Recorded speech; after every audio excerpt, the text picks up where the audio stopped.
Agora há pouco eu vi umas postagens de uma moçada espantada com o crescimento do coach Picareta nas pesquisas para a Prefeitura de São Paulo. Gente, vocês esqueceram que a gente ganhou as eleições por uma diferença minúscula em 2022, ou seja, essa gente teve mais de 50 milhões de votos, mais de 50 milhões de pessoas no país votaram no cara que ria, debochava de brasileiros e brasileiras agonizando por falta de oxigênio, que ele, o governo dele, deveria ter providenciado. Tem muita gente aí louca, solta por aí. Tem uma gente deformada intelectualmente, moralmente. É fato.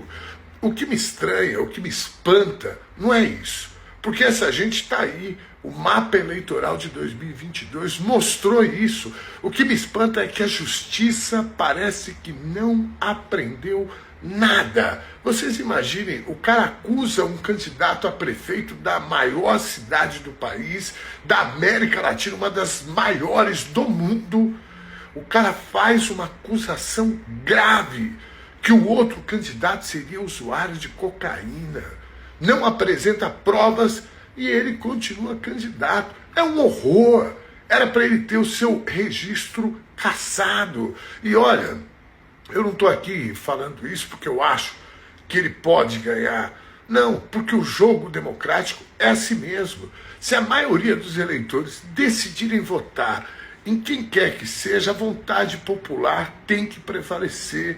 Mas existem regras, existem leis, e são as leis, as regras, os pactos civilizatórios que nos diferem da barbárie. Eu prefiro enfrentar, eu pessoalmente, o coach Picareta no segundo turno, estrategicamente, e eu penso ser, inclusive, até mais fácil desconstruir esse pilantra do que o outro pilantra, que é tão pilantra quanto ele, o Ricardo Nunes. Mas a justiça não poderia permitir que esse cara fosse candidato.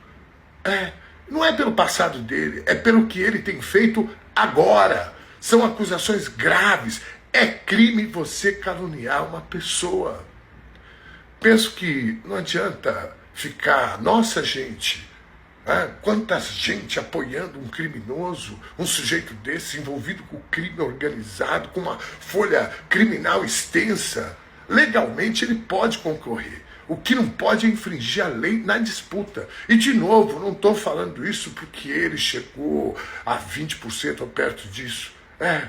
Eu estou falando isso porque a gente tem que preservar a civilidade. É a barbárie. Terra sem lei. Muito provavelmente ele vai para o segundo turno com o Boulos, porque ele está aglutinando os votos do Bolsonaro, que pela primeira vez a gente está vendo que esses votos não são do Bolsonaro, são das ideias esdrúxulas desse cara.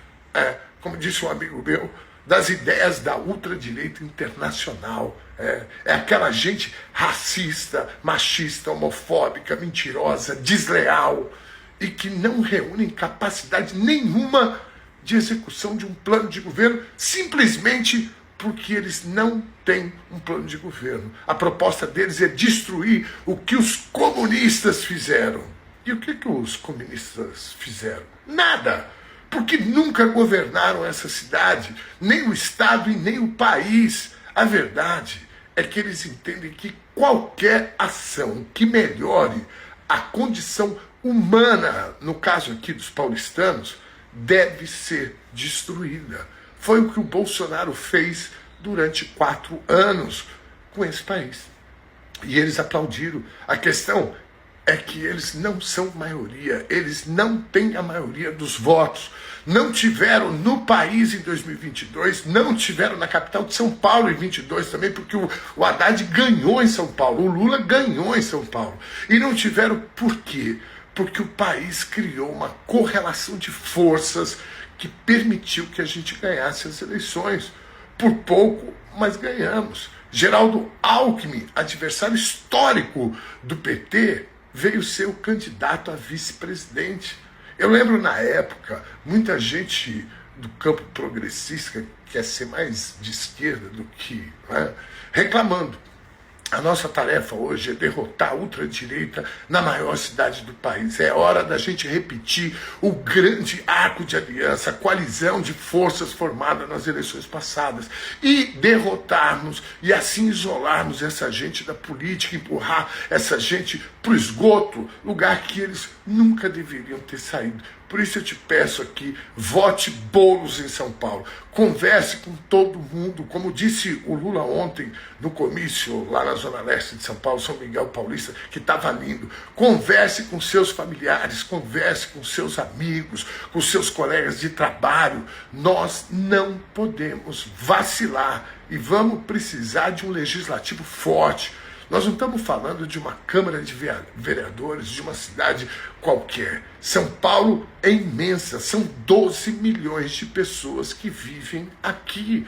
As forças conservadoras aqui são atuantes nos esquemas de corrupção. Precisamos de gente experiente, testadas na luta e com coragem e firmeza ideológica para enfrentar os desafios e lutas que virão com a eleição de Boulos. Por isso, eu apoio o camarada Adriano Diogo para dar sustentabilidade ao próximo governo da cidade de São Paulo, que será o professor Guilherme Boulos. Façam a sua parte. Para prefeito, Guilherme Boulos, número 50, e para vereador, Adriano Diogo, 13222. Ótimo domingo para vocês.